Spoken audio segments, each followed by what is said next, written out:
There is a common factor that appears in a lot of the data that comes to us describing the other side, the so-called spirit world, and it is that the value and the meaning of an experience in the physical side is different than when the same soul interprets that experience once it is on the spirit side.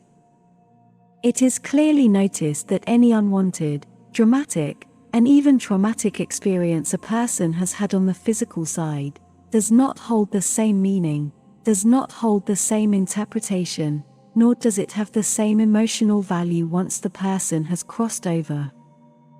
Something horrible and traumatic in the side of the living is seen as something great and very nurturing to the person's soul once it has crossed over. And that goes for all what has been experienced while in the world of the living, and quite frankly, that is not only very disturbing, but quite worrisome as well. When there is a positive and very beautiful event happening while someone is on the physical world, it will continue to be appreciated and taken as something positive once the person has crossed over. So basically, once in the spirit world, positive experiences continue to be taken as positive, but negative experiences are transformed into positive ones, or the interpretation of them is what changes. But then again, it depends on the point of view and of the value of each person. Each soul gives to said experiences occurring on the physical side, so it cannot, or should not be generalized, yet all the data points in that direction, and there is quite a lot of it. And in this case, for what it is worth, I am talking from a personal and experience memory point of view, as I do hold clear recollections, not only of past lives, but also of how it is like to be in between lives as well, in the spirit world, although that last part is much shadier than my memories of past lives. But not only talking from a personal point of view, because anyone on earth can also research this subject on their own, and most probably come to the same conclusions I have found.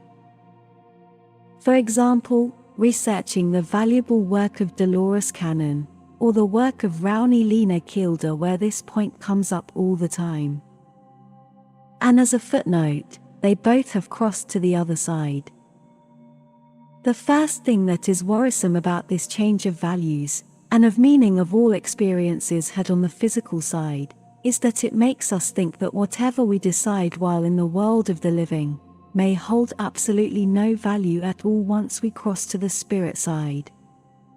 Almost as if we did not matter at all, and neither do our wishes, our most cherished values and our suffering. So, should we decide while in the world of the living that this is our last incarnation, may not mean anything once we've come to pass, with it sentencing us to another incarnation in the physical, and yet another and another, where we most probably would be wishing the present one to be our last. We can only theorize to why this occurs, but what I conclude is that when we pass over, our consciousness expands so much that our interpretation of the events that occurred while alive changes dramatically. That would mean two things: that said expansion of consciousness causes us to stop being who we were while among the living, and that all the negative events we experience while alive, and all our suffering, is nothing more than an illusion, and any unwanted event is only seen in a dramatic, suffering way while experiencing it through the lens of the physical body. An example of this is the following. This one is taken from a Dolores Cannon extract, and I'm only using it for it to be researchable for those of you who would like to take this subject even further on your own, but I cannot tell you where it is exactly as I'm writing only from memory, and I honestly don't recall where it is within all her works and articles. A female construction contractor, in Iraq during the war, was traveling in an armed convoy that was hit by an improvised explosive device. Many there were killed, but after having a strong near-death experience, she survived, but she lost an arm.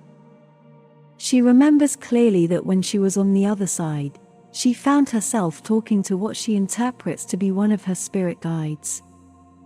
And she remembers being totally happy and fascinated about being able to go back into the physical world, and having the opportunity to experience what it is like to go through the rest of her life without an arm. Another example, this one from Dolores Cannon, is that people who are terrible enemies while alive turn out to be the best of friends once they've crossed over to the spirit world, because there they know life in the physical is just a game.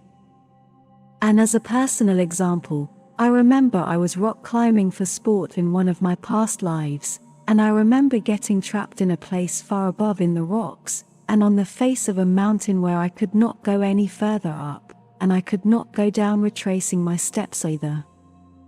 So I was forced to make a move, no matter what, and I jumped to grab a rock to one side of me, a rock that once I was hanging from it, started to break loose from the mountainside.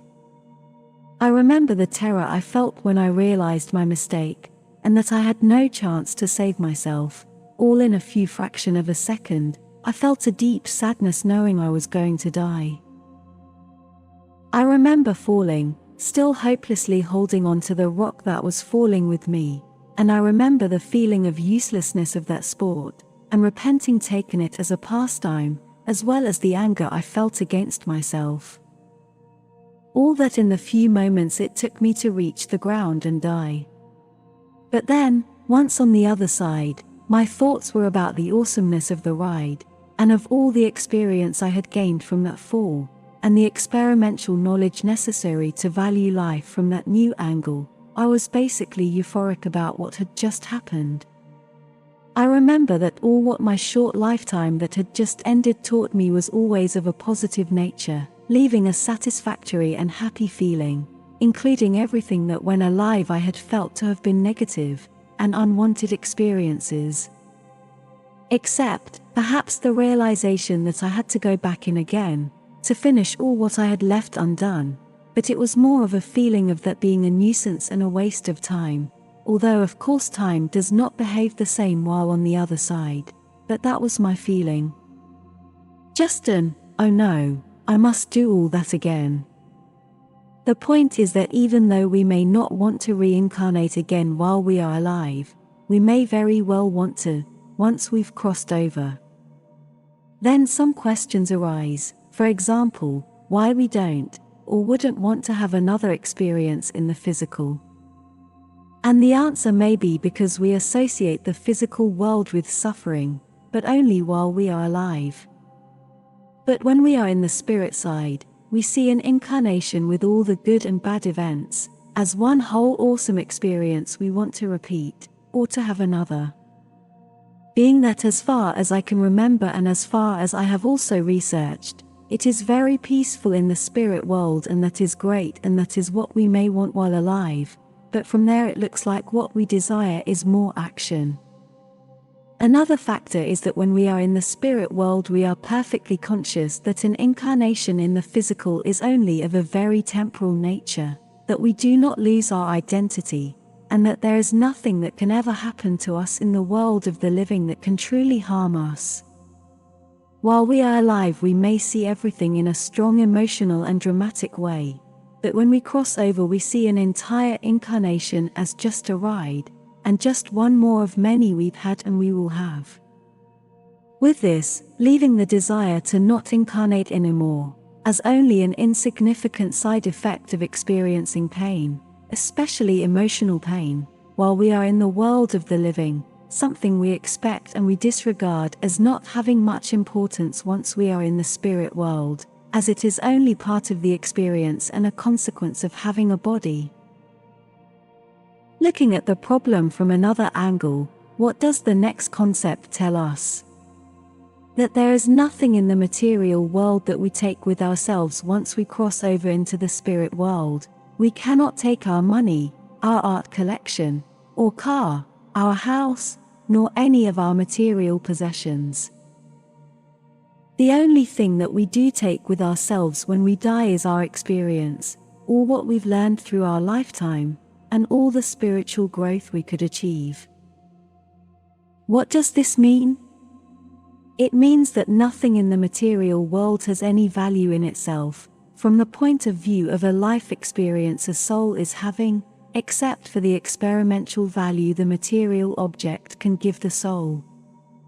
And if we add this last concept to another one, to the fact that if you accumulate too much of anything, some things more than others of course, the things will start to own you, and not you them. This because you must sacrifice much of your life in order to tend to the needs of the things you own, and with it, acting in detriment to your life experience.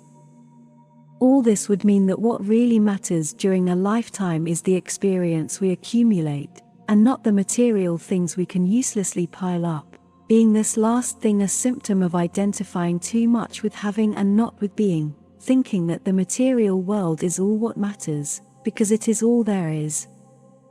So, as I see things, what really matters is self-improvement, and in every possible manner, but especially spiritual growth, where who we are inside, our values and our ethics, and our actions are far more important than what and how many things we own during a lifetime.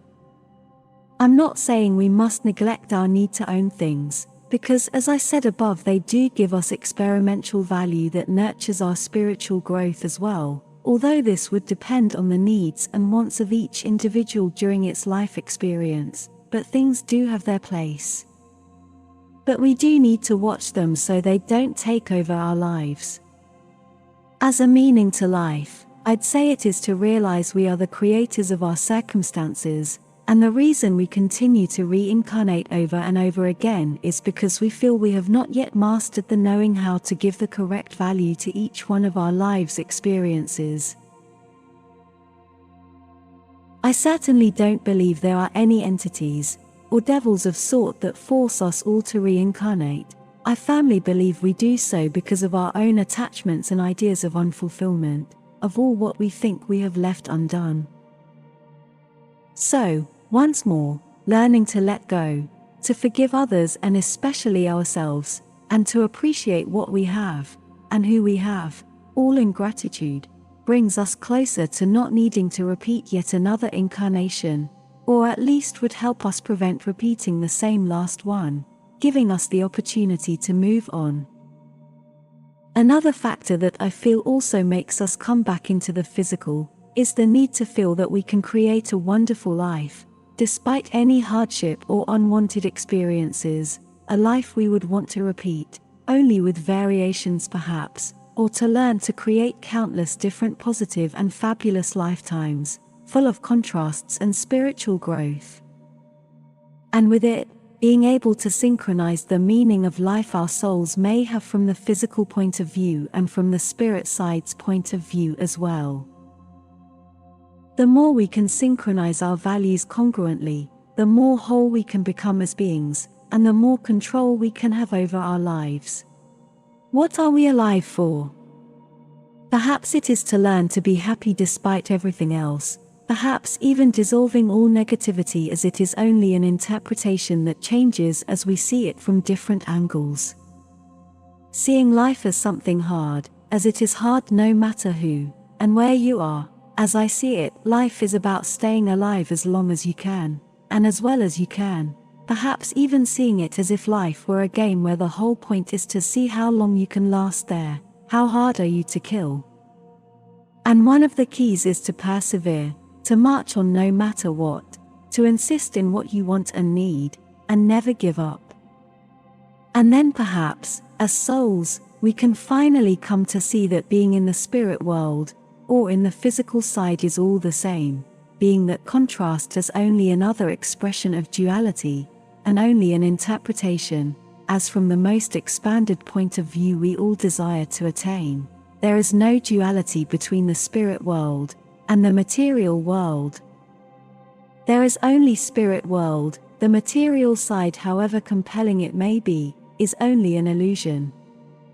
They are both only a set of ideas, values, and interpretations in one great soup of pure consciousness. I know it hurts to be alive, it hurts here too, and that physical and emotional pain cannot be denied. It is a true experience, but remember it is all based on interpretations and points of view, and no matter how bad things may seem, they aren't in the end. Your life purpose is to spiritually grow to the point where you can create a heaven for yourself, wherever you are, alive or not, in spite of everything that surrounds you, that you may interpret as blocking, or not letting you achieve that state. The experiences, the good ones and the bad ones, are what you are looking for when you decided to incarnate. Don't be so hard on yourself. Remember, the toughest judge is yourself. Be kind to others, and be kind to yourself, but always take care of yourselves. With much love. Mari Swa.